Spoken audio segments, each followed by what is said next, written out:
दूसरा एमसीबी आप करने जा रहे हैं, वो उस वक्त 26 करोड़ का दे दिया था। हम चीखे मारते रहे कि 26 करोड़ से ज्यादा तो इसकी बिल्डिंग्स एमसीबी की। अभी क्या सूरत हाल है, मैं तैयारों पे तो कीमत पे बाद में आऊंगा। इस वक्त जो ये एम्प्लॉइज बैठे हैं, इनका जो प्रोविडेंट फंड पड़ा है वो 20 अरब रुपया है। और हम सुन ये रहे हैं कि ये कह रहे हैं कि ये जो टोटल 100 अरब में बेचना चाहते हैं उसके आसपास ये इनका अप्रोक्सीमेशन है। तो 20 अरब रुपया उसमें से वो कह रहे हैं कि हम कोई 7.5 से 15% एडवांस लेंगे और फिर उसके बाद आपके हवाले कर देंगे। आप उनके हवाले कर देंगे साल बाद या उसकी तय होंगी। अब ये 20 अरब रुपया जो मुलाजमीन का पड़ा है प्रोविडेंट फंड, वो यहां से पैसे उठाएंगे और आपको आपके हवाले कर देंगे। 20% तो यही दे देंगे। उसके बाद 8 आप बड़ी जायदादें जो हैं वो इस कंपनी के पास है, जो बुकिंग ऑफिसेज है।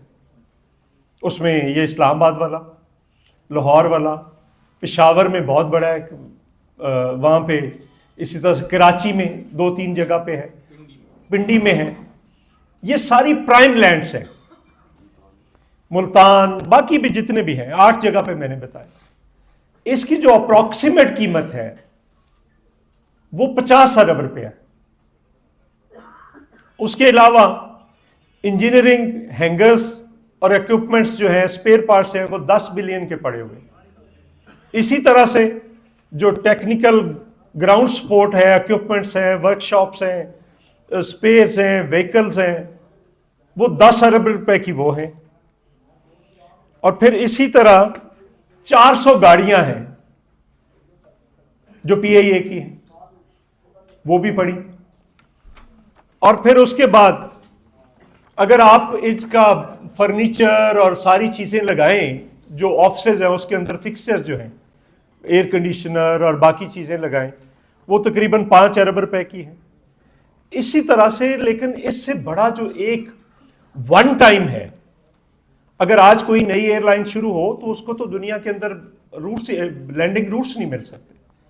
इस वक्त दुनिया के अंदर आपके पास 64 सिटी के लैंडिंग रूट्स हैं इंटरनेशनल जो है। आप 64 जगह पे उतर सकते हैं, चढ़ सकते हैं। आपने सिर्फ एक लंदन हीथ्रो आपने कतर को दिया हुआ है किराए पे, जरा पता कर लें उसका क्या आ रहा है। सिर्फ एक की बात कर रहे हैं।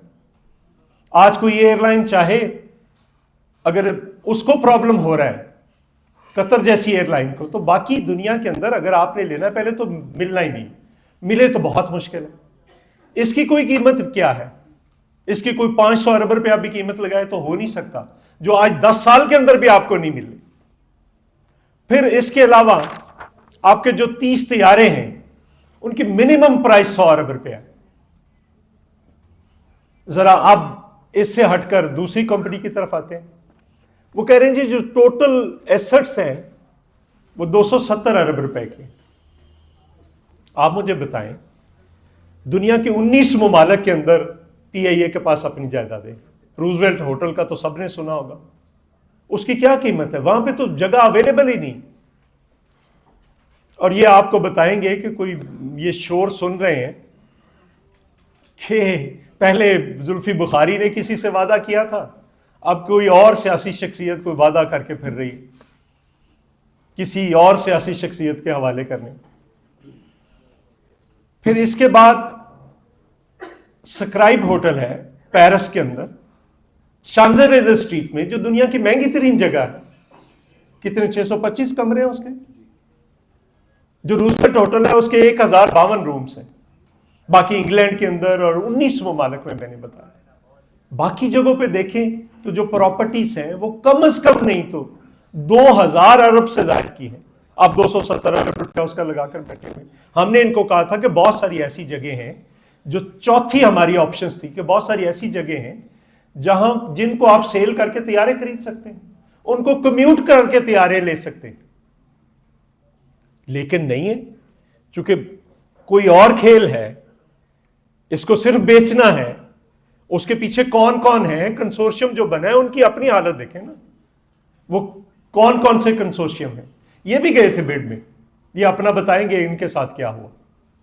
तो पहला राइट तो इनका था। अगर ये, मैं तो वैसे प्राइवेटाइजेशन के फिलॉसफी के खिलाफ हूं। आप कहते हैं आपसे पीआईए नहीं चल रही, आप कहते हैं आपसे स्टील मिल नहीं चल रही, फिर कहते हैं हमारा तजर्बा ही स्टील मिल चलाने का था, स्टील मिलें चलाने का तजर्बा था।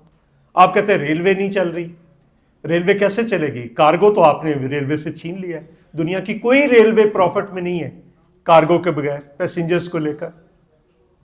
जो आपने मुआहदे किए ये बिजली वाले, उसकी वजह से कोई इस वक्त सुन रहे हैं कि 5,000 अरब से ज्यादा का आपका सर्कुलर डेट वो हो गया। जो आपने मुआहदा किया गैस का, 3,000 अरब रुपए से ज्यादा का सर्कुलर डेट का आपका गैस का हो चुका है। पाइप भरे हुए हैं, आपने अपने जो पाकिस्तान के जखायर उनको बंद किया हुआ है इस वक्त गैस के। तो आप कर क्या रहे हैं? अगर आपसे ये भी नहीं चल रहा, पंजाब के अंदर आप जो है वो स्कूल बेच रहे हैं, कॉलेजेस बेच रहे हैं, अस्पताल बेच रहे हैं, ना आपसे हेल्थ चल रही है, ना आपसे एजुकेशन चल रही है, ना आपसे पीआईए चल रही है, तो चला क्या रहे हैं आप कर क्या रहे हैं? सिर्फ इसमें कोई रॉकेट साइंस नहीं है। हमने 3-4 तरीके बताए। अगर 13 तैयारों के साथ प्रॉफिट में है, 30 तैयारों के साथ कितना प्रॉफिट हो जाएगा? अगर इसको डबल कर दें, 50 कर दें, 60 कर दें, फिर क्या प्रॉफिट हो जाएगा? तो मसला इस वक्त कोई और नहीं है, मसला सिर्फ नीयत का है या अपने तरीकेकार का है।